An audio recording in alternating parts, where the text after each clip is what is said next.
ব্যথার ওষুধ খেলে কার ক্ষেত্রে আলসার হওয়ার ঝুঁকি বেশি থাকে সেটা নিয়ে আজকে একটু বলবো। কারো বয়স যদি 60-এর বেশি হয় তার কিন্তু ব্যথার ওষুধ খেলে পেপটিক আলসার হওয়ার চান্স বেশি থাকবে। অর্থাৎ বয়সের সাথে একটা বিষয় আছে। কারো যদি আগে ব্যথার ওষুধ খেয়ে পেপটিক আলসার হয়ে থাকে তার কিন্তু আবার ব্যথার ওষুধ খেলে এই আলসার হওয়ার চান্স বেশি থাকবে। যদি দেখা যায় একসাথে কয়েকটা ব্যথার ওষুধ খাচ্ছে তার ক্ষেত্রে কিন্তু এই আলসার হওয়ার চান্স স্বাভাবিক মানুষের তুলনায় অনেক বেশি হবে। এছাড়া দেখা যাচ্ছে স্টেরয়েডও নিচ্ছে, তার সাথে ব্যথার ওষুধ দেওয়া আছে, তাহলে তার পেপটিক আলসার হওয়ার চান্স বেশি থাকবে।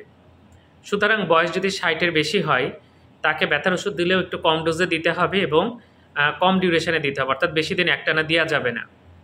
আগে যদি কারো ব্যথার ওষুধ খেয়ে সমস্যা হয়ে থাকে তার ক্ষেত্রে ব্যথার ওষুধ দেওয়ার ক্ষেত্রে খুব সতর্কতা অবলম্বন করতে হবে এবং যেগুলো গ্যাস বা পেপটিক আলসার কম করে সেই ওষুধগুলো দিতে হবে।